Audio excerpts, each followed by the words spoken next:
پیدائش اس کا چھٹا باب اور اس کی پہلی آیت سے آخری یعنی 22ویں آیت تک۔ جب روئے زمین پر آدمی بہت بڑھنے لگے اور ان کے بیٹیاں پیدا ہوئیں تو خدا کے بیٹوں نے آدمی کی بیٹیوں کو دیکھا کہ وہ خوبصورت ہیں اور جن کو انہوں نے چنا ان سے بیاہ کر لیا۔ تب خداوند نے کہا کہ میری روح انسان کے ساتھ ہمیشہ مزاحمت نہ کرتی رہے گی، کیونکہ وہ بھی تو بشر ہے، تو بھی اس کی عمر 120 برس کی ہوگی۔ ان دنوں میں زمین پر جبار تھے، اور بعد میں جب خدا کے بیٹے انسان کی بیٹیوں کے پاس گئے تو ان کے لیے ان سے اولاد ہوئی۔ یہی قدیم زمانے کے سورما ہیں جو بڑے نامور ہوئے ہیں۔ اور خداوند نے دیکھا کہ زمین پر انسان کی بدی بہت بڑھ گئی اور اس کے دل کے تصور اور خیال سدا برے ہی ہوتے ہیں۔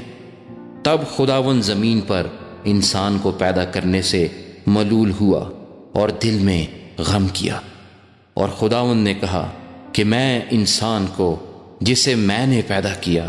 روح زمین پر سے مٹا ڈالوں گا، انسان سے لے کر حیوان اور رینگنے والے جاندار اور ہوا کے پرندوں تک،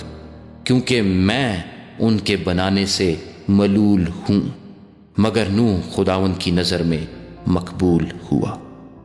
نوح کا نسب نامہ یہ ہے۔ نوح مرد راست باز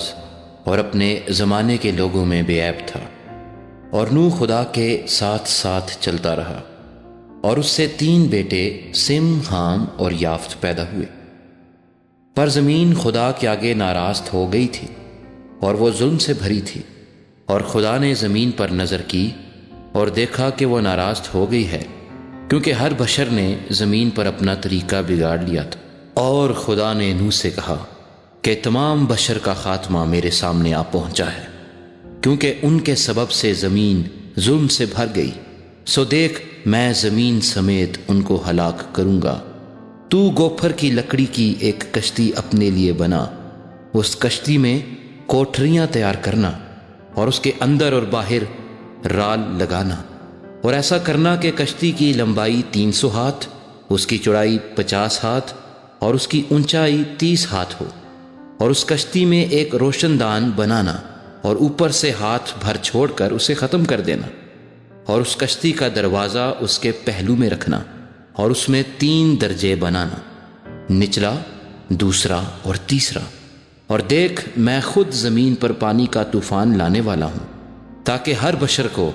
جس میں زندگی کا دم ہے دنیا سے ہلاک کر ڈالوں، اور سب جو زمین پر ہیں مر جائیں گے۔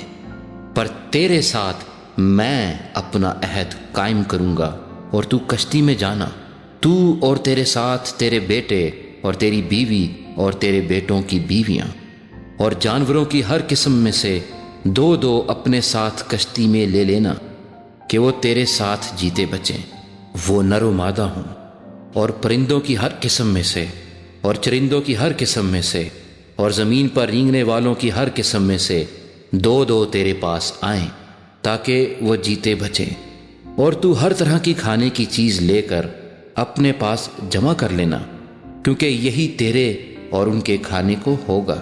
اور نوح نے یوں ہی کیا، جیسا خدا نے اسے حکم دیا تھا ویسا ہی عمل کیا۔